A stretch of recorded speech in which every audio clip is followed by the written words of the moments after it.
You're standing aboard your ship waiting to hear if the whaling boat is ready to go back into the ocean.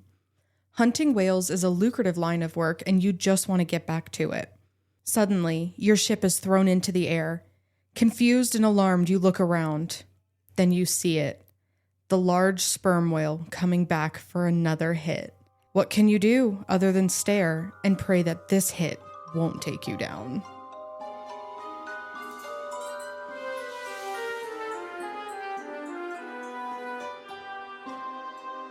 Heyo, and welcome to another episode of the Darkives. I'm Jamie talking to Leo. And I'm Leo listening to Jamie. And this week I got a doozy of a tale for you guys. Yeah, that intro sounded a little Moby-Dick. Yeah, it is a little Moby-Dick. This week we are going to be talking about the tragedy of the Essex. I love a good maritime tale. I love water transportation in all forms. So I had to do a boat. The weather's nice outside, got me thinking about summer. We're going on a boat this week. All right, where do we start? We are going to start with the ship itself. The Essex was a whaling ship built in 1799 in Amesbury, Massachusetts, and she was known as a lucky vessel. She got this nickname because the previous 6 whaling journeys the boat had been on had resulted in good luck for the men, but bad luck for the whales. The 3-masted ship was made from white oak because this type of wood was known for holding up well and just generally being pretty strong. At 87 feet, or 26.5 meters long, this baby was built for the purpose of hunting and killing whales. Now, do you know anything about the whaling industry? Other than it decimating whale populations, not really. Yeah, fucked the whale populations up brutally, but... I know they were catching whales just for blubber, pretty much, right? So they could, for fuel for lamps and stuff. Exactly, yeah. They were getting the whale oil out. They were also using the bones for corsets and hoop skirts, so making women look pretty and skinny. You know, important things to kill whales for. The sperm whale in particular was sought after because it was thought that its oil, the special waxy oil that the whales had in them, was more valuable than oil from other whales. The practice of whaling involved usually about 3 smaller boats being boarded after a whale was spotted to go chase it down. Once they got to the poor whale, they would harpoon it, then wait for the giant to tire itself out. Once it did, they would then kill it, usually with a lance, and then tow it back to the main big rig, the big boat. You think that'd be pretty risky? You know, while I was doing this, I thought the same thing. I wonder if your concern was the same as mine. Well, it's a whale in the ocean. It could swim down. That was my exact thought. I was like, I'd be worried about the whale just diving, and then I'm fucked. Yeah. At least if it's the big ship, maybe it's got enough buoyancy to keep it, up. But if you're in a little ship, yeah, you're going for a ride, and if it goes down, you're going under. Yeah, they were on like little, kind of think like lifeboats. I mean, they were still decently sized boats, but not enough to not go under. I don't know, but that's what I read. But that is funny. I had the same thought process while I was doing this. I was like, that doesn't seem safe. But that's how they did it. We're in the early 1800s. Yeah, I don't know how much weight a whale can pull down. How much counterweight the buoyancy of the boat or how produces. long the ropes were. If it dove down 100, 200 feet. I don't know. Yeah. Now, the Essex was smaller than other whaling ships, but even still, when she set off from Nantucket on August 12th of 1819 on her last journey, she was ready to be seabound for about 2.5 to 3 years. Meaning, long journey. Yes, meaning it literally did not have to dock for that long. Now, the seas are rough, unknown dangers lurking in them, and that is a long time to be away from civilization. Yeah. On board the boat were 20 men. 29 or 30-year-old George Pollard Jr. was the captain, and 21 or 23-year-old Owen Chase was the first mate. The discrepancy in the ages comes from discrepancy of sources. We've seen that before. They were young, though. Whaling was a young man's sport, and the vast majority of the crew were in their late teens to early 20s. The youngest on board was a 14-year-old boy. These are children out here whaling. Mm-hmm. Need strong, healthy men. Strapping boys. I don't think strong when I see a 14-year-old. Yeah, no, not that one. They've got endurance, not strength. I don't know. They could run all day. Yeah, fucking they run. That's a Letterkenny quote. Sorry, that doesn't even apply here. There was one Englishman, one Portuguese man, 2 men from Cape Cod, and 6 black men were also part of the crew. Now, at this time, I saw some online speculation of, were these black men slaves? Were they forced into this? And the answer is no. They were free men, because think of the time period. And up in that area, this was an extremely common thing. Like, there was no race discrepancy in this kind of work. It was in the north. Mm-hmm. Well, the north was definitely more lenient than the south. Well, yeah, the south was killing and harming. They were Madame Lalaurie-ing. Yeah, they were Madame Lalaurie-ing down there. Good callback. But these were all free men. Now, we're in August, and 2 days after setting sail, we already have a problem. On August 12th, the ship was caught in a squall. The ship tipped over onto its side and lost 2 of its 3 smaller whaleboats. Okay, we're down to 1 whaleboat. Mm-hmm. As First Mate Owen Chase puts it, the whole ship's crew were, for a short time, thrown into the utmost consternation and confusion. They got their shit rocked in this little squall. What the heck does consternation mean? I don't know that word. Actually, I don't know the actual definition. Merriam-Webster says, it is amazement or dismay that hinders or throws into confusion. So they were so amazed, they were like, Dismayed. What? Dismayed. Dismayed and amazed. The whole thing. You didn't say amazed. Yeah, it did. Oh, I didn't hear that part. Well, listen to me more. It's my one job, listening to You Jamie. literally only have one job here. But okay, cool. So yeah, they were just, I'm guessing they were dismayed because of the squall and the storms and the turning over and losing shit. Not only that, but the boat was damaged. Captain Pollard actually wanted to return to Nantucket after this, but Owen discouraged this idea, believing that the men would take it as a bad omen and would not want to continue afterwards, even after everything was repaired. So, on they sailed. They were headed down to the whale-filled waters of South America. 2 months later, they had reached the waters just south of Rio de Janeiro, and this was when they spotted their first whale. They killed the poor animal, and spirits were high as their first bounty was accomplished. Bad for the whale, good for the crew. Mm-hmm. Yep. 3 months later, in January of 1820, the ship rounded the bottom of Cape Horn, and they were met here with pretty poor conditions. Now, Cape Horn, very tippy bottom of South America, the waters get fucking rough down there. Gale force winds made the sea incredibly rough, and this would set their journey back a few weeks. It took them, I believe I read, like 5 weeks just to get around Cape Horn. They made it through with a few bumps and bruises, but they continued to the waters off of Chile. While here, they managed to bag and tag about 8 more whales, which gave them about 250 barrels of oil. And now, this might be a fault on my part. I probably could have looked into this, but makes for good discussion with you. Maybe you know. How the fuck do you get oil from a whale? I don't get that. I figured it was like rendering the blubber, aka fat, basically. You render it down, you get oil. It's like grease. But I'm not sure if that's how it's done. And they were just doing this on the boat. Which also, consider the size of a whale.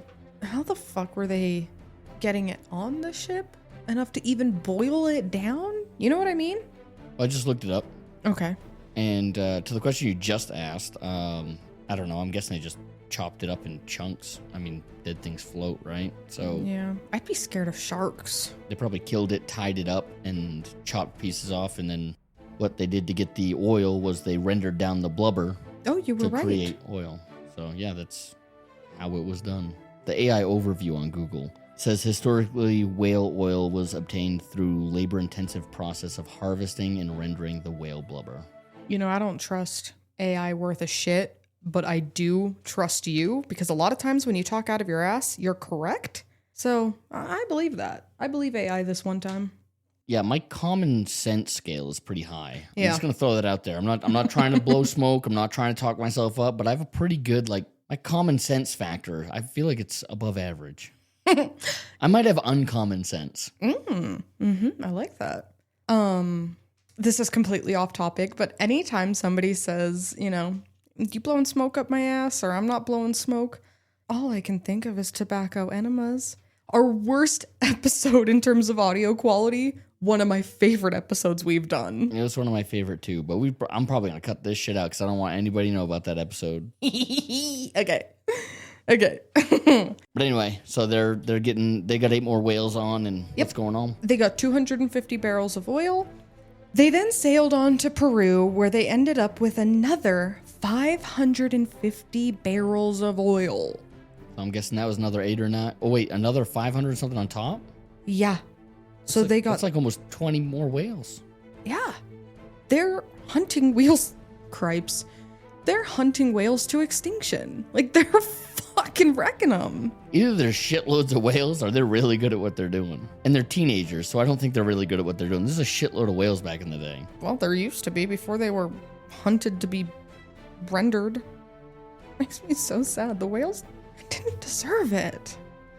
Anyway, we're not here for my crying over whales. Fuck a whale in the 1800s, that's what I say. Nowadays, we protect whales. Back in the day, I can throw my head in the mind of a Amesbury fisherman and say, fuck a whale. We getting oil. It could never be me. I think in every past life I've ever had, I've loved animals. I adapt with the times. That's what I do. You what? Adapt with the times. Oh, adapt with the times. I do not. Or just forget that I say fuck a whale and continue. Okay. September of 1820, the crew stopped in Darkives, Ecuador, where one of the men decided he was done and he deserted. He left the ship. Just walked off in Ecuador and said, I'm out? Yeah. He said, fuck this shit, I'm out. The ship continued on and landed on Hood Island in the Galapagos. While here, they fixed a quick little leak on the boat and took around 300 tortoises. That's a lot of tortoises. That is a fuck ton of tortoises. Next, the crew went to Charles Island, still in the Galapagos, and here they took another 60 more tortoises. Here's a quote from Owen Chase on that. Well, this is turtle, not tortoise. It's a quote. So yeah, he says turtle, but they were tortoises. Okay. These turtle are most delicious food. They neither eat nor drink, nor is the least pains taken with them. They are strewed over the deck, thrown underfoot, and packed away in the hold as it suits convenience. They will live upwards of a year without food or water, but soon die in a cold climate. I just learned so much about tortoises. Don't believe that. That's all wrong. He says they hang out for a year. Yeah, well, I don't think that's fucking true. Okay, let me just Google something. Well, it looks like healthy adult tortoises can survive for 3 to 6 months. Certainly not a fucking year. Wait a minute. Galapagos. I will beat you down into the ground, brother. Okay, Galapagos tortoises can survive for over a year and sometimes up to 18 months without food or water. Well, slap me on the ass and call me a donkey. I don't know shit. You didn't even fact check that, did you? No, of course I didn't. I genuinely didn't think most tortoises can't go that long. I believe a guy who's out at sea for 3 years. Where would he just pull that number out of his ass from? Ignorance. Yeah, or he starved tortoises for a year, and when it got cold, they died. Oh, well. I trust him. All right, well, I'm not a tortoisologist. I can't keep track of all the species and how long they can live. While on the island, for whatever reason, one of the men in the crew decided to set a small fire. Boat steerer Thomas Chappell, who only admitted to this later, set this fire that quickly grew out of control. The men barely escaped the fire and sailed away quickly. They said that even after a full day of sailing, they could still see the smoke and fire on the horizon. So, fun prank, I guess. They burned a whole island. Yep, he fucked that island. November 20th, 1820. Seemed like any other day. Around 1,500 nautical miles, or 2,800 kilometers away from the Galapagos, the Essex was just cruising. The weather was good. Everything was going great. They had spotted some whales, so they now had 3 whale boats. They picked some up back in town. So we're back up to 3 whale boats. And the 3 whale boats were out. After spearing one of the whale, its tail lashed out and damaged Owen Chase's whaleboat. The captain, Captain Pollard, was in one, Owen Chase was in the other, and second mate, Matthew Joy, was in the third. So they were all being commanded, captained, and Owen Chase had to return back to the Essex to try and repair the little bit of damage that the whale had caused. He was just beginning the repairs when he saw what he described as a large sperm whale about 85 feet in length watching the ship. Got this little guard sperm whale. He's like, these motherfuckers. Mm-hmm. The whale would surface, go down, surface, and go down, each time getting just a little bit closer to the Essex. The men aboard weren't too concerned at first, but then the whale began to come down on them in full speed. The whale hit the ship with its head, and this is a quote from Owen Chase about it. He gave us such an appalling and tremendous jar as nearly throw all of us on our faces. The ship brought up suddenly and violently, as if she had struck a rock, and trembled for a few seconds like a leaf. We looked at each other with perfect amazement, deprived almost of the power of speech. The blow from the whale had put a hole in the ship, and it was soon realized that the head of the ship was starting to sink. The whale had resurfaced and appeared to be kind of like stunned, dazed a little bit from the bonk to the noggin.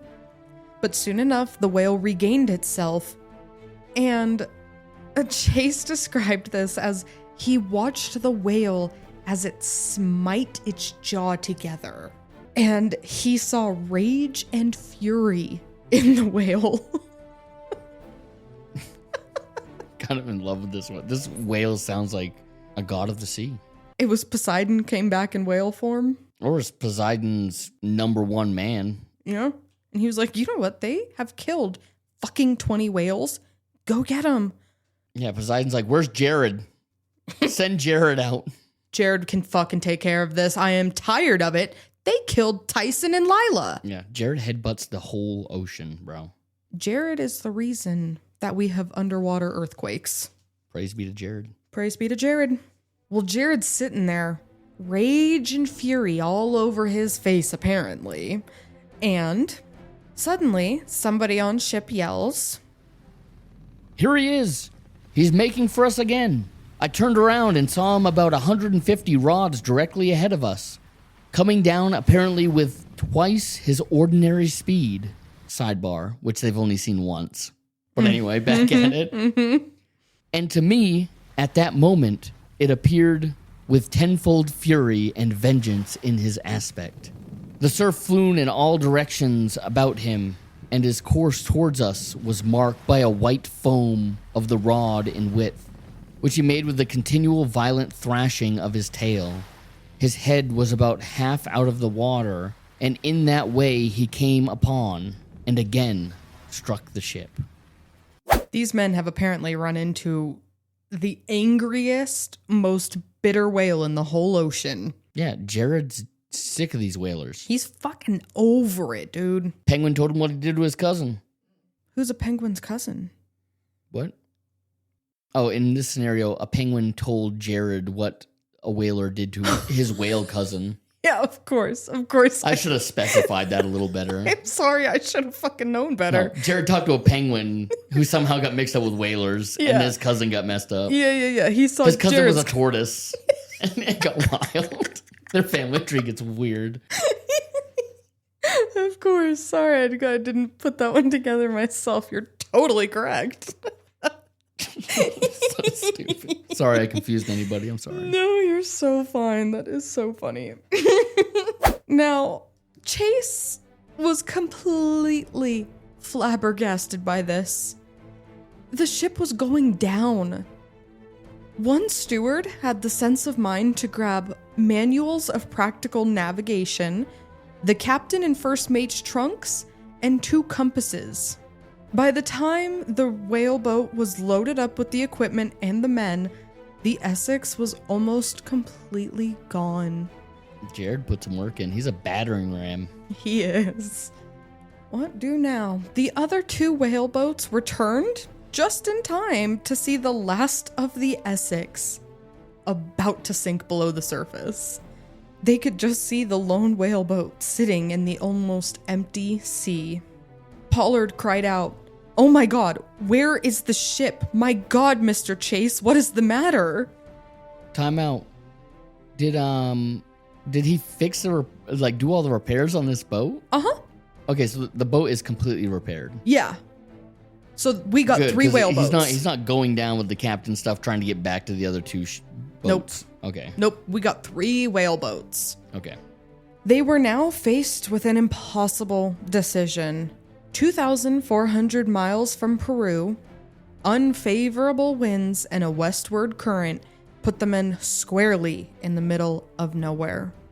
There were the Marquesa Islands in the direction of the current, about 1,500 miles away, which was an achievable journey, but the men thought the island was inhabited by cannibals, so they didn't want to go. Probably should have at least checked it out. They probably should have. But I also have another comment. Mm-hmm. All I can think about with this ship is all the fucking tortoises that were shoved away everywhere. Mm-hmm. Part of me wonders, I'm like, poor tortoises, because they can't swim. They can't swim. But another part of me goes, maybe Jared saw those tortoises and was like, I've always wanted one of those fucks. I've never been able to get to land. I thought a tortoise was his cousin, according to the penguin. Yeah, that's right. So Jared was just trying to save the tortoise, but he didn't know tortoises didn't swim. He wasn't up to date. He did a jailbreak and it went horribly wrong. Yeah, 300 cousins down to the bottom. Unless Jared was nice and gave them all a ride. Oh my God, could you fucking imagine? Picture a giant angry sperm whale just bussing 300 tortoises. 300 tortoises on his back. He's 85 feet long. You could probably put about 300 tortoises on his back. Maybe. I mean, I think of how wide he is, too. You put rows on him. Yeah. Oh my God. Imagine you're in a boat and you just see this massive sperm whale school busing all the like tortoises. 6 rows along its whole body. 6 rows of tortoises lined up. Yeah. Yeah, he could do that. Maybe. I think that's a little bit too wide. Okay. Well, that's in my head. Well, the tortoise is 3 feet wide. No, we're not doing this. We're not doing 18 this. feet width, 18 feet wide, 85 feet long. That seems right. We're not doing this. We're not doing math right now. We've already done it. Okay. Yes, so they avoided the island because of cannibals. They probably should have checked, though, as you said, because they were wrong. It was not an island of cannibals. They instead made the dumbfuck decision to try and journey around 4,000 miles back to the mainland South America, either Chile or Peru. Each boat, as I specified earlier, did have a captain of sorts. We had Pollard, Joy, and Chase. Captain, first, and second mate. Their provisions included what I had already mentioned, plus 600 pounds of bread, 135 gallons of water, 6 of the Galapagos tortoises, 1 musket, 2 pistols, some tools, and 2 pounds of nails. So, not bad in terms of provisions. They estimated that... Did I hear food in there? Yeah, 600 pounds of bread and 6 tortoises. Oh, okay. Sorry, I skipped that. I just heard the nails and tools. One job. Sometimes I'm still thinking about the math involved in these whales. That's why I told you to stop. I knew you were going to do that. I knew you were going to rabbit hole. ADHD is a hell of a drug. Okay. With now an estimated 60 days worth of supplies, the men set about constructing some sails, and 3 days after the attack, they finally set off into the open sea. The rations allotted to each man every day was half a pint of water and 1 biscuit. That was all they could eat and drink. And they're just staring at these turtles, or tortoises. Constant bailing of water and repairs to the boats were required throughout the following days. 6 days after this perilous journey began, a 12-foot fish started hunting the boat that contained Captain Pollard, and it took several men to beat the fish away. Was this fish a shark? I don't know. There was no specification on what the fish was. It's just like a dolphin. They're just beating the fuck out of a dolphin. It's a 12-foot. It's the world's biggest dolphin. They're just... And it's trying to swim next to the ship, and or the boat, and they're just beating it with oars and stuff. Yeah, fuck you for real. This was a slow trek through the ocean, and it was thought that after 16 days, they had only traveled about 600 miles from the sinking site, which means they were moving at less than 40 miles a day. Yeah, they're not even halfway there yet. Not even close. They're not even a fourth of the way there. And it was 16 days. Shit. And we only got 60 days worth of rations. These boys are in trouble. Big trouble. The first and foremost trouble that they were in was starvation. It was quickly becoming apparent that the men were starting to starve. At one point, some flying fish accidentally flew into Chase's boat, and the men grabbed the fish and began eating them like wild animals. Hell yeah. Also, this is kind of karmic justice. Starved tortoises, now starving men. I mean, not gonna say you deserve it, but yeah, I am. You deserve it. You also shouldn't have decimated the Galapagos tortoise population and burned an entire island to the ground. And killed 20 whales. Yeah, these kids are horrible. They're making a living. Hey, you're the one who said you could adapt to the times. Put yourself in the mind frame. That was you 20 minutes ago. Think about that. Did I say that? Fuck a whale in the 1800s. That's what I say. Nowadays, we protect whales. Back in the day, I can throw my head in the mind of a Amesbury fisherman and say, fuck a whale. We getting oil. I adapt with the times. That's what I do. You what? Adapt with the times. Okay, yeah, maybe I said that. But yeah, the starvation's getting bad. They're eating raw, uncleaned fish.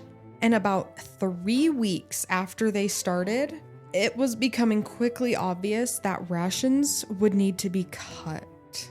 Yeah, which they didn't have a lot to begin with as it was, but despite the starvation showing through their weakened bodies and the dehydration showing through their cracked and chapped lips, and just a few days later, so were the water rations.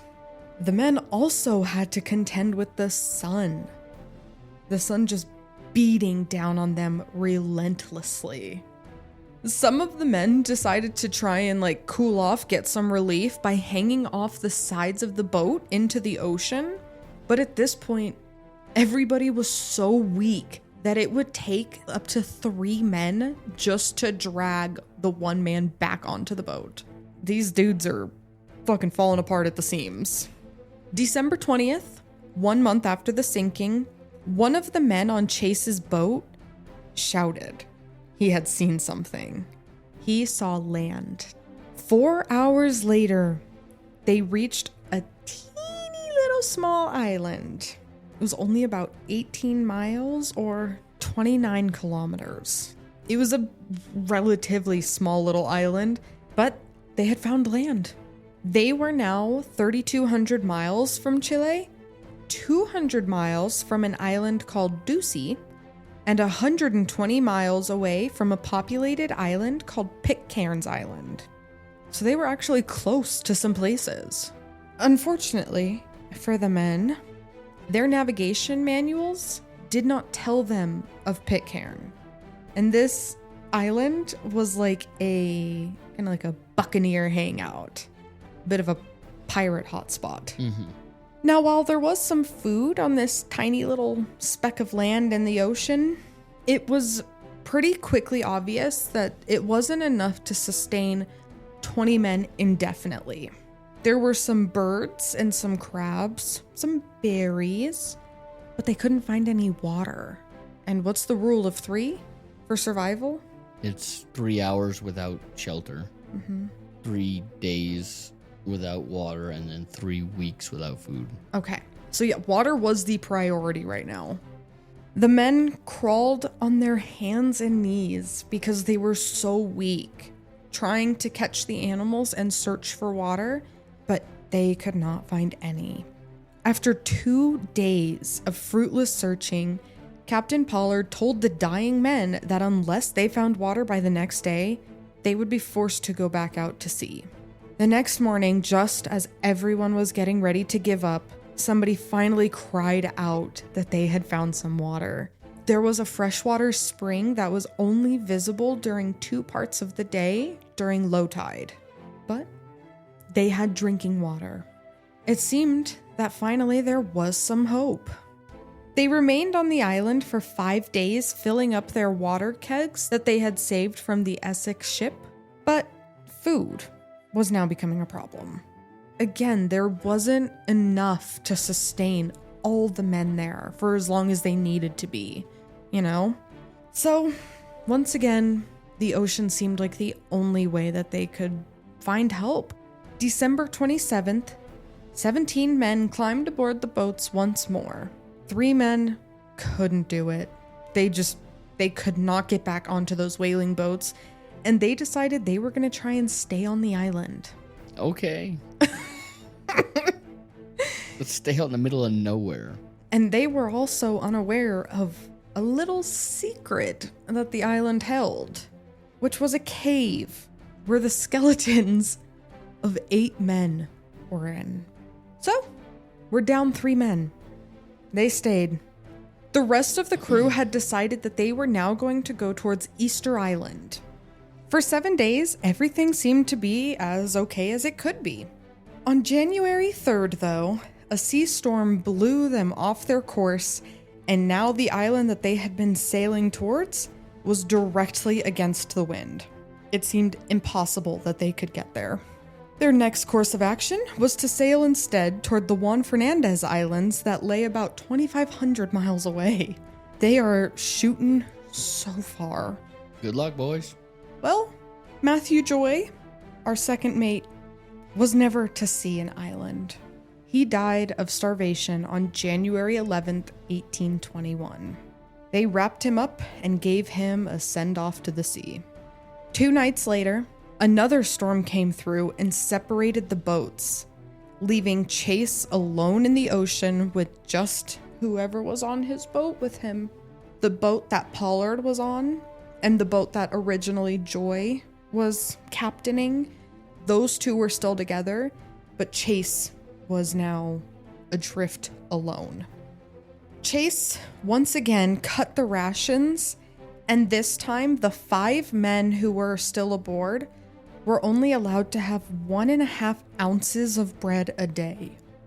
We're just getting low on supplies, gotta stretch it out for as long as they can, but I mean, 1.5 ounces of bread isn't gonna do fuck all for you. No. Did they have a scale on this little boat? No, I don't know how they knew that. They were sitting there weighing it out. No, I don't know exactly how they knew that, but that is what they say. Yeah, that's a crazy small amount, and for all of our metric friends, that's about 42.5 grams. Fuck all. Of bread. Yeah, fuck all. Boils broke out on their skin, Starvation weakened them to the point of being unable to even stand up. And at one point, a shark began circling Chase's boat, but they were too weak to even stab it. They tried because they were like, food, we can eat this shark. And they were so weak, they literally couldn't even pierce the shark's skin. All they could do really was it just chased the shark off. Like, yeah. You're just poking me. Yeah, it's just like poking him with a stick. Yeah. It's not doing anything. Yeah. January 20th, one of the men aboard Chase's boat, Richard Peterson, said he was giving up his rations. He would rather die than continue on this way. And it seemed like him making up his mind really did it, because just a few hours later, around 4 o'clock that night, he died. He was also buried at sea. Look, I know I've said it in some other episodes, but they're wasting a lot of meat here. Well, I'm just saying, like, that's 2 guys. They're all starving, and 2 guys have died of starvation. yeah. It's a lot of calories in a starving man still. If I'm at sea and one of my buddies dies, and I'm starving, and he died because he starved, good chance I might not be starving for too long. Yeah. It seemed like there was a lot of camaraderie amongst this group. Like, they loved each other like brothers. They were young, scared men. They didn't want to, defile their friends like that. But I hear what you're saying. We are not in a normal circumstance. All my comrades out there, if I die around you and we're in a dire situation where food is scarce, and it could be the difference between you making it somewhere alive or starving to death alongside me, eat me, dude. Yeah. Just do it. Stay alive. Well, let's carry on. The men were 1,300 miles away from Juan Fernandez and 1,600 miles away from Chile.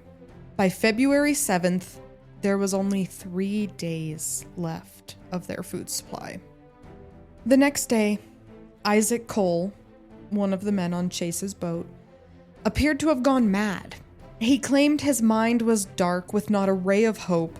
Then he began calling for a napkin with water soaked on it. I don't know why, but he did that. He went into violent convulsions and then died. I think he was probably drinking salt water and went crazy. Because Yeah. you go crazy when you drink salt water. Dehydrates you more. Yep. You make crazy decisions. And the convulsions and stuff, I mean, your muscle can go into spasms if you're dehydrated. And then salting them? Yeah. I'm going to assume that's what happened. Homeboy was sneaking some slurps over the side. I cannot blame him. Honestly, I mean, I know realistically that salt water will kill you drinking it, but I mean, at what fucking point? Do you just not care anymore? But either way, he died. He, however, would not be laid to rest in the sea. They finally figured it out. He would be eaten. Some parts of him, the remaining men ate raw. Some parts of him, they cooked on a rock that they had taken from the island where they left the other 3. He was cannibalized in the way they feared they would have been had they gone to the Marquesas. In the other 2 boats, the fates were not much better. Pollard's boat and the boat that once held Matthew Joy were still together, but they quickly ran out of food. Joy's boat had first run out, and Pollard, being a much better man than I, offered to share his rations with the men in the other boat. Within just a few days, everything was gone. On January 23rd, Lawson Thomas died of starvation. These men were not fucking around with burials at sea. Yeah, these boys were like, and now we have food. They ate him. Between the 25th and the 28th, so just 2 days later, 3 more men died. They were also all cannibalized. These guys are figuring it out. This is how we got this story. Without cannibalism, wouldn't have had this story. Very true. On the 28th... Sorry. I just think it's funny how, pro-cannibalism I sound all the time. Well, I mean, in your defense... I'm pro-cannibalism in dire situations. And this is about as dire as they get. And I'm only a proponent for this because I feel like so many people are like, I could never. Bitch, Yes, you could. In this situation, even I could. Yeah. Like, eat, dude. Eat. Stay alive. I also don't think I would have made it this long. I'm drinking seawater. That'd be the hardest thing to not do, I think. Yeah. The having all this water around you and not being able to drink it and baking in the sun, dying of thirst. Mm-hmm. Ugh. I don't think I could have done it. I don't think I have the mental fortitude, if I'm being honest. I'm not doing this. Okay. On the 28th, a storm came through and separated Pollard's boat from the other boat. Now, this other boat, originally Joy's boat, had 3 men on it, and neither the boat nor the men were ever seen again. Now, on Pollard's boat remained Pollard himself, 18-year-old Owen Coffin, a Portuguese man named Barzia Ray, and a third man from Nantucket named Charles Ramsdell. So that's who we got left on Pollard's boat. On February 1st, a decision was made. All the remains from the previous bodies were gone, and it was time for drastic action. The men drew straws. For who to eat? One for the executioner, one for the victim. No, wait for somebody to die. Okay, this is a different level. Yeah. Somebody's gonna go. You're not all gonna die at the same time. When somebody goes, take care of it. That makes it a lot easier and a lot less morbid if you just take what's given to you. Don't take it. You take it, that's a whole different level. Well, now you're just hungry. You're not starving to death anymore. You're just hungry and you're gonna kill somebody for it. it's a little late to tell these men that. Yeah, so they drew straws. I'd say that and they'd kill me. Yeah. This time, it is Pollard who is going to relay the events to us. We looked at each other with horrid thoughts in our minds, but we held our tongues. I'm sure we loved one another as brothers all the time, yet our looks told plainly what must be done. The straws were drawn, and it was determined that Ramsdell would be the executioner, and the victim, Owen Coffin. Can you read number 7? This is Pollard speaking to us again. I started forward and cried out, my lad, if you don't like your lot, I'll shoot the first man that touches you." The poor, emaciated boy hesitated for a moment or two, then quietly, laying his head down upon the gunwale of the boat, he said, "I like it as well as any other." He was soon dispatched, and nothing of him left. Now, 2 things. What's a gunwale? The gunwale is like the edge of the boat, kind of like the rim of the boat. Oh, okay. That was one of the things that I was going to say.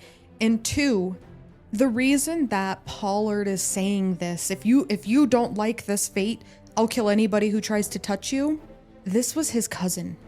So when he says, if you don't like your lot, I'll shoot the first man that touches you, like if anybody tries to kill you, I'll kill them first. Yes. And then the boy, the child, was like, I like it as much as anybody else would, and accepts his fate. Yes. Yeah, fucking brutal, huh? This is why you don't do shit like that. Just let somebody die and then eat them. Yeah. Don't Be a human still. This is inhuman shit. Don't kill and eat your cousin. Don't put that in someone's head. Like, that's, you know what I mean? It's like, if you're gonna die, you're gonna die. Leave it up to fate, you know? If I starve before you do, eat me, dude. If you starve before we do, we're gonna eat you. I mean, you have to imagine, though, that this was obviously an agreed upon thing that this group did. There wasn't somebody protesting like, no, we should just wait. The men all agreed to it. How crazy would it be if they all agreed to, like, take pieces? Like, imagine just tie a tourniquet and, like, cut the forearm off. Everybody ate the forearm of one man, and then next time we all got hungry, okay, well... We're losing a leg. Left or right leg? What do you want? Yeah. Well, it kind of didn't even matter because just 10 days later, Ray died of starvation, and he was eaten by Pollard and Ramsdell. The men didn't know it, but they were floating almost parallel with Chase's boat, though Chase was about 300 miles ahead of Pollard's boat. About 483-ish kilometers.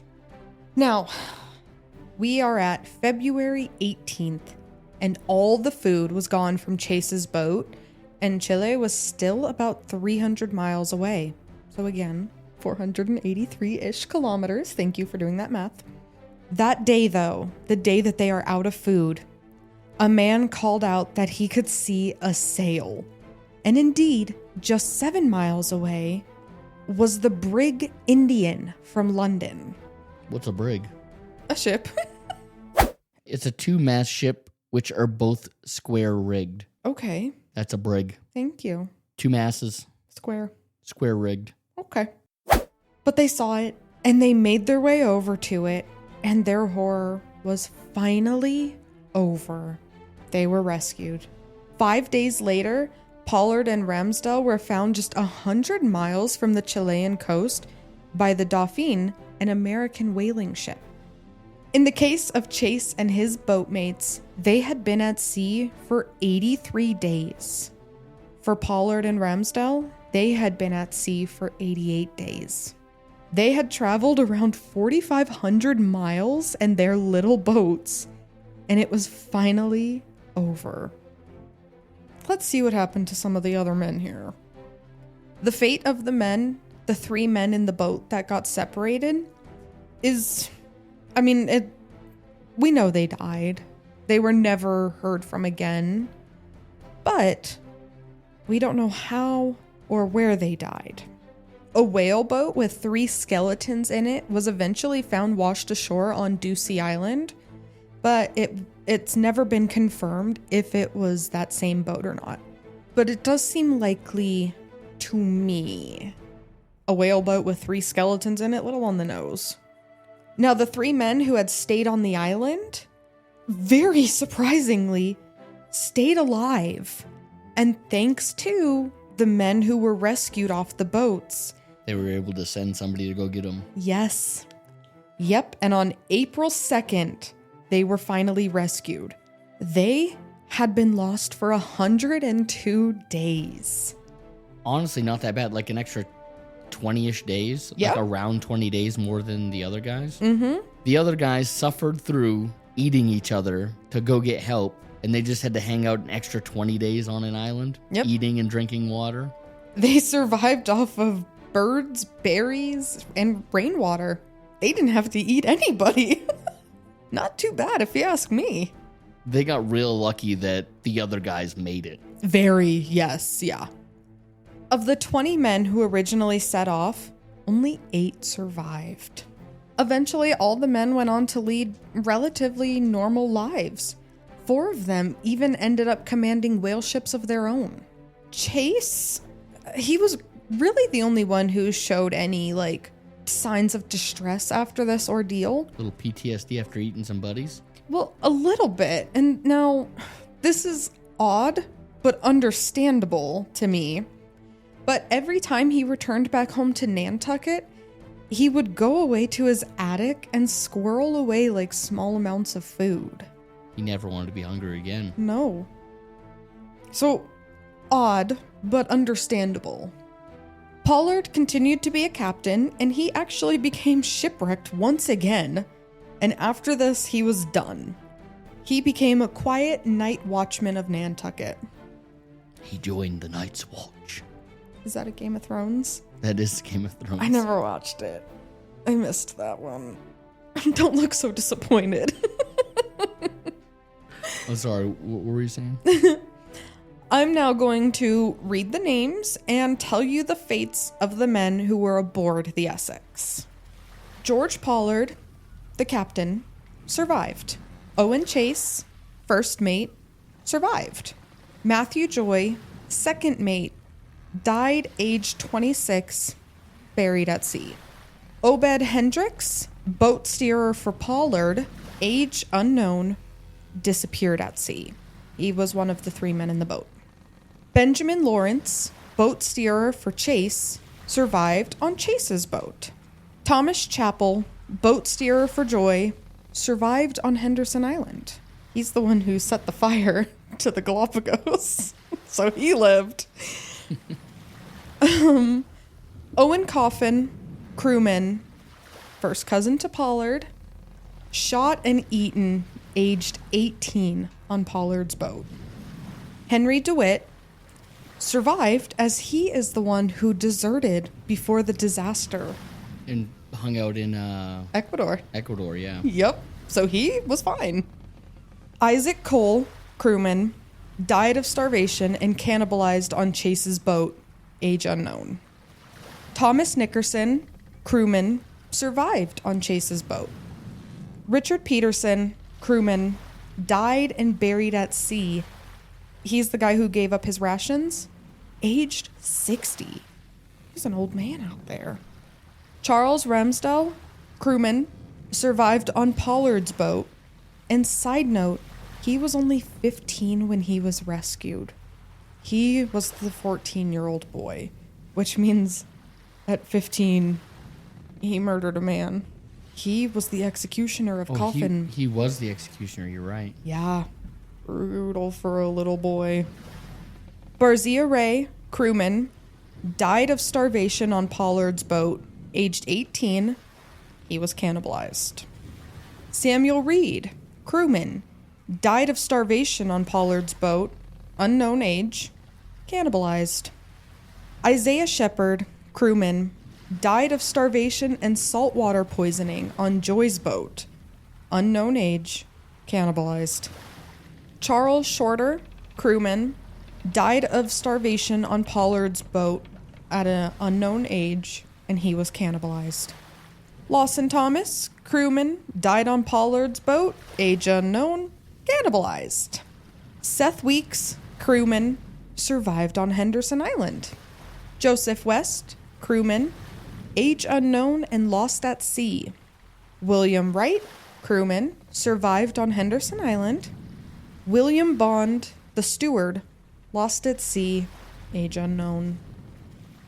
Now that is all the men and their fate, and as you heard, a fucking lot of them were cannibalized. Now, this story, this tragedy, has obviously inspired a lot of, media, different works of art, though none of them more famous than Herman Melville's novel, Moby-Dick. I called it right in the damn beginning. You did. You did. This was the direct inspiration for Moby-Dick. I'm proud of myself. You did. You fucking nailed it. I mean, it was kind of obvious. It was a little bit. Whale attacking a ship. Yeah. You know. Yeah. But you were correct. And that is the tragedy of the Essex. Thoughts, views, and opinions? Yeah, they might have led to the downfall of a species of tortoises. They were masters at destroying whales. And they were really fucking bad about starving. They did cannibalism wrong. They were throwing away good meat, and then they were killing people for meat. They could have waited 10 more days instead of killing that kid. And homeboy would have died, and they could have ate him. They said the last 10 days. Or maybe somebody else would have died before that. If you think about it, if they hadn't have killed Coffin, then Ray might have died earlier. Died probably a lot sooner, and they could have cannibalized him that way without having to kill an 18-year-old. The right way.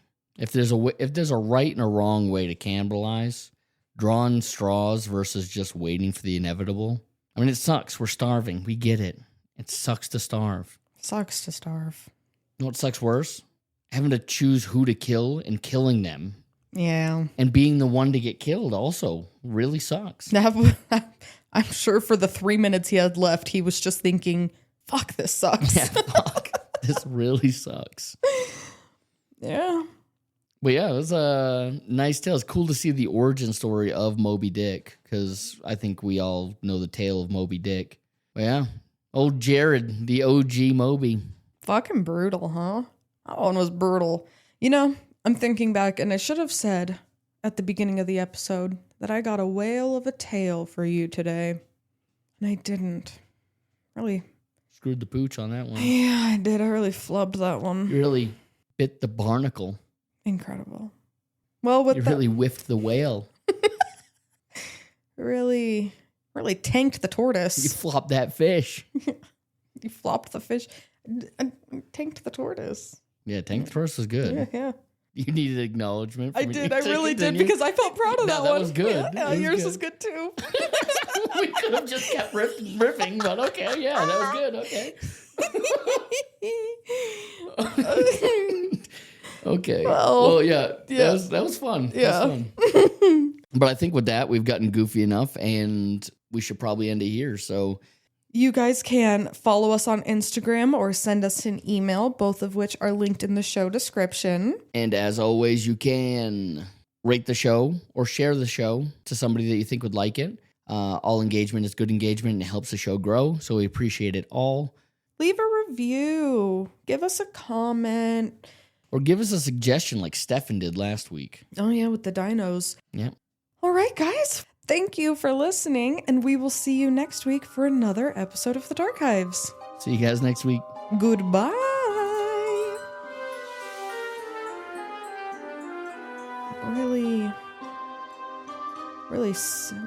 Really sank the shark. Really screwed the shark. Really ducked the dolphin. Really flubbed the flounder. Really spanked that sperm whale. Fucking end it here. That was incredible.